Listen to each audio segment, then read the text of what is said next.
अस्सलाम वालेकुम dear friends, मैं हूं आपका दोस्त मोहम्मद शहजाद मिर्ज़ा। आज एक बहुत ही इंपॉर्टेंट टॉपिक आपके साथ डिस्कस करना चाहूँगा, that is the role of the trading psychology in forex trading success.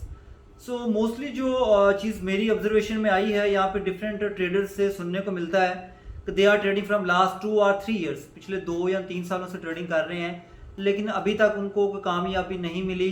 या फिर कुछ ट्रेडर्स ऐसा भी क्लेम करते हैं कि सर वो हम रेगुलर यानी आज के दिन मैंने अच्छा प्रॉफिट बना लिया, लेकिन at the end of the day मैंने लॉस कर लिया। मुझे जहाँ तक मेरी जो एक असेसमेंट है वो यही होती है कि आई थिंक कि आपकी ट्रेडिंग जो स्ट्रेटजी है उसमें मुझे कोई फॉल्ट नज़र नहीं आ रहा। एक्चुअली जो फॉल्ट नज़र आता है वो है आपकी ट्रेडिंग साइकोलॉजी में। आज हम बात करेंगे कि what is trading psychology and what's the role of the trading psychology in forex trading success. सबसे पहले हम आज जानने की कोशिश करेंगे कि ट्रेडिंग साइकोलॉजी बेसिकली है क्या। Trading psychology refers to the emotions and state of minds that help to dictate success or failure in forex trading. Means either you are trading in forex, either you are trading in stocks or crypto and whatever the market where you are trading. जब भी आप trade करते हैं तो जो आपके emotions होते हैं, ठीक है, और जो आपका माइंड सेट है, आप क्या माइंड सेट लेकर ट्रेड कर रहे होते हैं, और ये चीज़ें आपको डिसीजन मेकिंग में हेल्प करती हैं, ये आपको मोटिवेट करती हैं, ये आपको परसुएड करती हैं डिसीजन मेकिंग में, बड़ा वॉल्यूम लेने पे या फिर अर्ली एग्जिट करने में। All these things cover up in the area of the trading psychology. मेरा ये मानना है कि जो ट्रेडिंग का जो साइकिल है ये 4 एलिमेंट्स के ऊपर बेस करता है, यानी 4 जो बुनियादी अवामिल हैं उनके ऊपर इसकी बेस है। तो इसमें जो पहला जो अमल है या पहला अवामिल जिसे हम कहेंगे that is the knowledge. Like अगर आप फॉरेक्स ट्रेडर बनना चाहते हैं या फॉरेक्स ट्रेडर हैं तो बेसिक नॉलेज तो होना चाहिए, ज़रूरी है, ठीक है।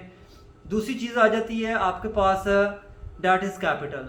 Definitely forex trading is a game of capital and the finance is the life blood of trading. तो अगर आप पैसा नहीं होगा तो ट्रेडिंग नहीं कर सकते डेफिनेटली, ठीक है। तो पहली चीज़ है आपके पास नॉलेज होना चाहिए, दूसरा है आपके पास कैपिटल होना चाहिए, third is you need a strategy, ठीक है। आपके पास एक अच्छी सक्सेसफुल फॉरेक्स ट्रेडिंग स्ट्रेटजी होनी चाहिए। यहाँ पे जो 4th एलिमेंट है वो आ जाता है साइकोलॉजी का। तो मोस्टली जो एक मेरी ऑब्जर्वेशन है कि जैसे मैंने स्टार्टिंग में भी बताया है कि सारा कुछ सेट होने के बावजूद भी लॉन्ग टर्म प्रॉफिटेबिलिटी में नहीं आते ट्रेडर्स। तो मुझे जो लगता है कि जो बड़ा फॉल्ट होता है वो उनकी साइकोलॉजी में होता है। नॉलेज भी है और कैपिटल भी है, स्ट्रेटजी भी है, लेकिन साइकोलॉजी इंप्रूव नहीं होती। इस वजह से ट्रेडर्स लॉन्ग टर्म प्रॉफिट में नहीं आते। कुछ लोगों का मानना है कि जो साइकोलॉजी है इसका रोल 80% यानी 80 to 90% तक इसका रोल जाता है। डिफरेंट जो एक्सपर्ट्स हैं उनकी डिफरेंट ओपिनियंस हैं। यहाँ पे एक और बात है जिसको जानना ज़रूरी है, that is the minds makes money. Minds make money. Like जो जितना आप इंटेलिजेंट होंगे, ठीक है, जैसे कि आपको आइडिया है कि जो ट्रेडिंग है that is the war of man's mind. Genius minds की ये एक फाइट हो रही होती है। Like at the same time एक ही मार्केट से कुछ लोग बाय में पैसा बना रहे होते हैं, कुछ सेल में, कुछ लोग लॉस कर रहे हैं, कुछ प्रॉफिट कर रहे होते हैं। ये जो टग ऑफ वार है between the buyers and sellers, इसको एक इंटेलिजेंट ब्रेन ही समझ सकता है, और वो ब्रेन समझ सकता है जिसकी साइकोलॉजी बेटर है, ठीक है। जैसा कि मैंने बता दिया कि साइकोलॉजी का रोल बहुत ज़्यादा है और 4 वामिल हैं, और इसमें जो 4th एलिमेंट है जिसे हम ट्रेडिंग साइकोलॉजी कहते हैं, इसका बेटर और इम्प्रूव होना बहुत ज़रूरी है। अभी नेक्स्ट हम डिस्कस करेंगे वो कौन से 8 ऐसे फैक्टर्स हैं जो कि ट्रेडिंग साइकोलॉजी के अंडर आते हैं, जिसको अंडरस्टैंड करते हुए, जिनको बेटर करके, जिनको इम्प्रूव करके आप अपनी प्रॉफिटेबिलिटी को बेटर कर सकते हैं। The number 1 is greed and fear. Actually greed is another thing, the fear is another thing, but मैंने जो है इनको दोनों को एक साथ इसलिए डिस्क्राइब किया है कि इनका बहुत स्ट्रांगली कोरिलेट है, ठीक है। मोस्टली क्या होता है कि जो ट्रेडर्स हैं उनका जो डेली टारगेट होता है, लाइक एक पर्सन है जो कि $1000 के साथ ट्रेड कर रहे हैं और उसका टारगेट है $20। अब देखने में ही आता है जो हमारे कम्युनिटी मेंबर्स होते हैं या जो स्टूडेंट्स हैं वो 20, 30 या $50 बना के भी तो लगे रहते हैं, ठीक है। उनकी जो ग्रीड है वो उन्हें मार्केट के साथ अटैच रखती है, जिसकी वजह से वो लॉस कर जाते हैं, ठीक है। और समटाइम ये भी होता है कि हम 1-2 लॉसेस के बाद हम थोड़ा सा फियर में आ जाते हैं और एक अच्छा सेटअप होता है उसे भी मिस कर जाते हैं, ठीक है। ये एक वीकर ट्रेडिंग साइकोलॉजी, एक वीकर माइंड सेट की ये अलामत है। तो आप ओवरग्रेड को कम करके और फियर को अवॉइड करके जो है वो खुद को काफ़ी हद तक जो है वो बेटर कर सकते हैं, ठीक है। दूसरी इंपॉर्टेंट चीज़ है वह शॉर्ट टर्म डिसीजन मेकिंग। अक्सर देखने में आया कि आप मार्केट में देखते हैं एकदम से बड़ा मूव देखा मार्केट में और साथ ही उससे काउंटर ट्रेड स्टार्ट कर दी। लाइक अगर आपने देखा, आज की एग्जांपल ले लें, यूएसडी जेपीवाई ने एक सुपर बुलिश मूव किया है और ट्रेडर्स ने धड़ाधड़ उसको स्पीड के साथ काउंटर सेलिंग करना शुरू कर दी, पुल बैक की ट्रेड लेना शुरू कर दी। हुआ ये कि ट्रैप में आते आते मार्केट अबाउट 120 पिप्स मूव कर गई और बैडली काफ़ी ज़्यादा लोग जो है वो बैडली उसमें स्टक हो गए हैं, ठीक है। तो मेरा ये मानना है कि शॉर्ट टर्म एनालिसिस जो होते हैं बिल्कुल शॉर्ट टर्म ओवरव्यू के बाद कभी भी मार्केट में नहीं जाना चाहिए।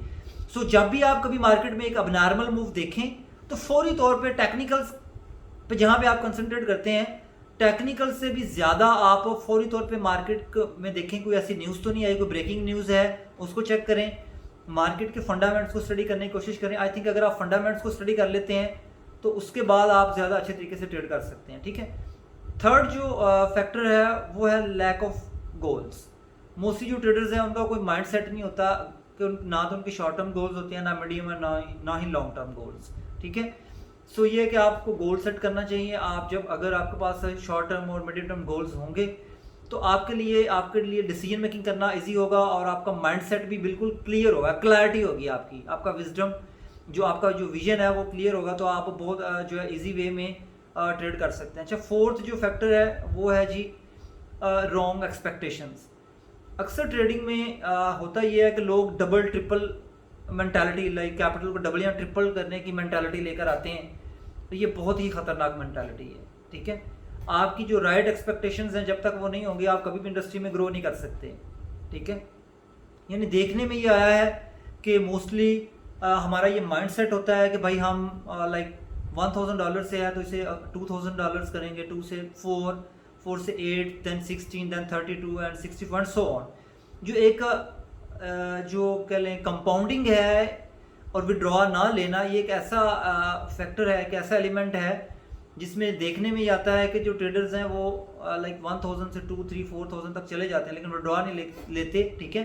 At the end of the day किसी एक बैड मूव में ट्रैप होते हैं और टोटली जो है वो लॉस कर जाते हैं, ठीक है।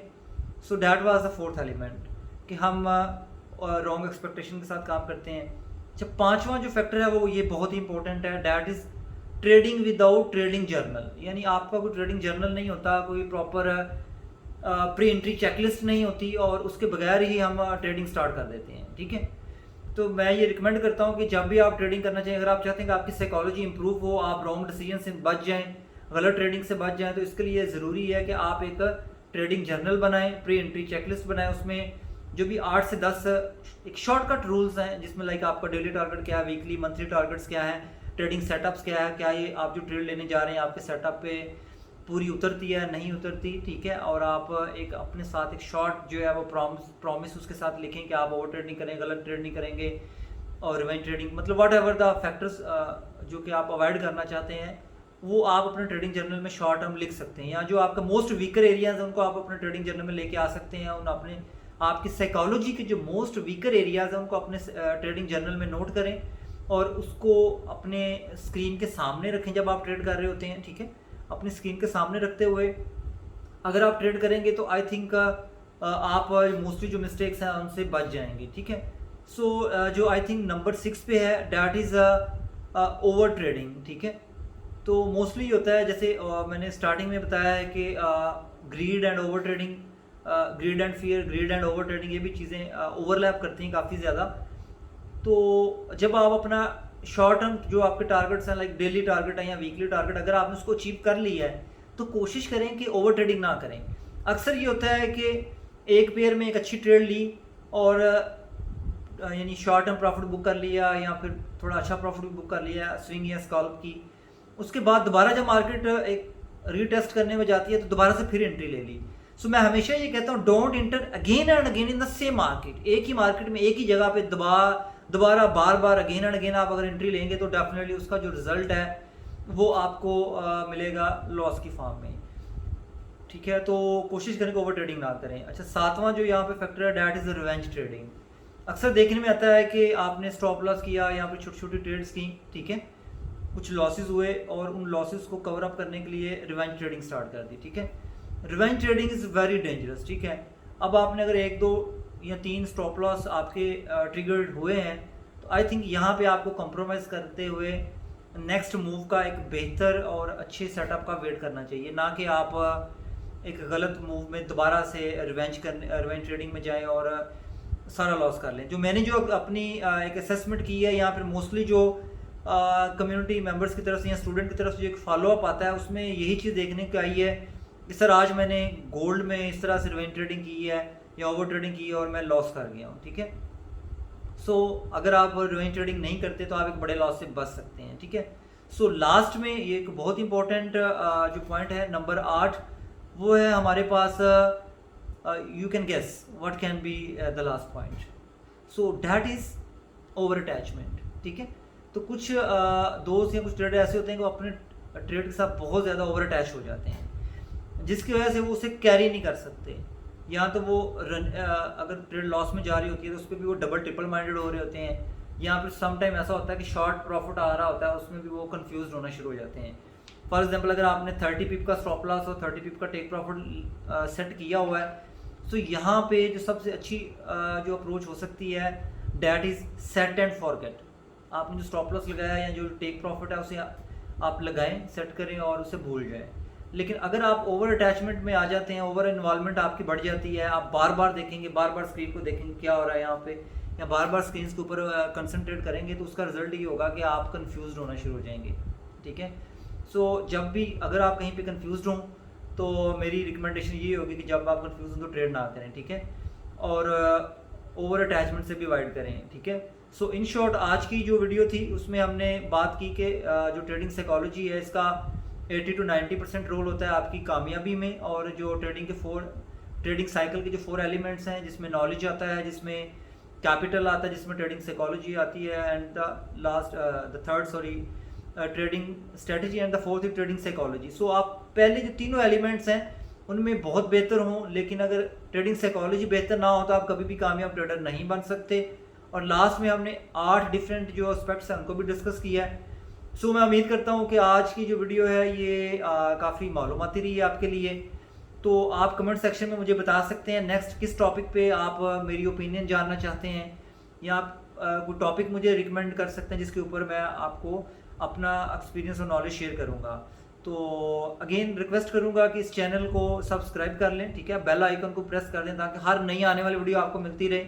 और वी आर ग्रोइंग, तो हमें जो है आपके जो सपोर्ट की भी ज़रूरत है, तो आपसे रिक्वेस्ट करेंगे कि आप हमारी वीडियो को लाइक एंड शेयर ज़रूर करें। मिलते हैं नेक्स्ट वीडियो में, तब तक के लिए अल्लाह हाफिज़।